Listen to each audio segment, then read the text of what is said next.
In this next section, we're going to focus on trying to understand what really does make us happy. What kinds of things, what kinds of daily activities are associated with and do predict happiness. Some of the sources of happiness that we're going to talk about are basic, and I'll go into them a little bit today, but it's not going to be the focus of the rest of the course. These most basic issues are exercise, sleep, and having a sense of achievement, right? Knowing that something that you've done has been successful. Looking into the research on exercise, there's been large-scale surveys across several countries using different methods and criteria that have confirmed a moderate association between physical activity and indices of subjective well-being. So really, however you slice it, there's experimental support for the notion that positive affect or a happy mood are associated with moderate intensity exercise.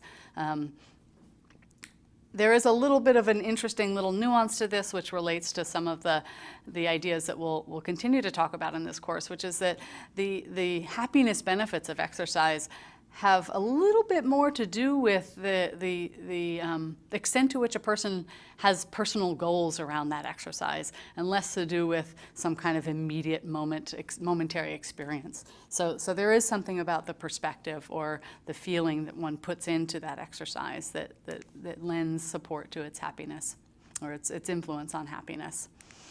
When we look to the literature on sleep, there's a very similar widespread systematic effect. People who sleep in a more regular, comfortable, non-interruptive way score higher on indices of happiness and subjective well-being. Achievement, researchers that look at students, for example, and ask them, or look at the relationship between academic and social achievement goals and happiness, find that kids who do have a sense of achievement, both academically and socially, rate themselves as happier and as having higher levels of subjective well-being. So these are important elements to happiness, but not ones that we're necessarily going to focus on for the rest of this course. We're really going to focus on this overwhelming body of research suggesting that social connection and kindness and what researchers are calling pro-social behavior are key to the pursuit of happiness. This is a different narrative about human nature from one that we typically hear, and Dacher described this earlier, this history in psychology of focusing on the negative, trying to figure out ways to go from the unpleasant or the ill states to neutral, and now shifting that dialogue to be more about how can we optimize, how can we figure out ways to be more, to be happier than just neutral. How can we flourish?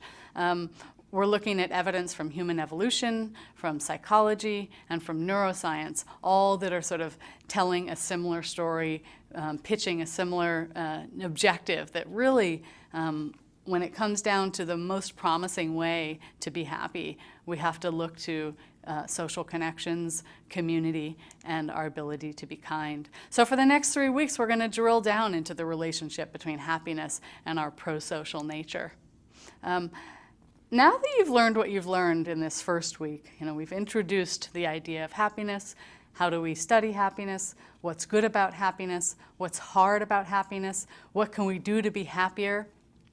We're going to ask you to consider that question again, which is, if there was a machine, a little device that you could strap onto your belt that had a button on it, that when you pushed it would make you feel happy as you wanted, whenever you wanted, would you use that? Would you press it?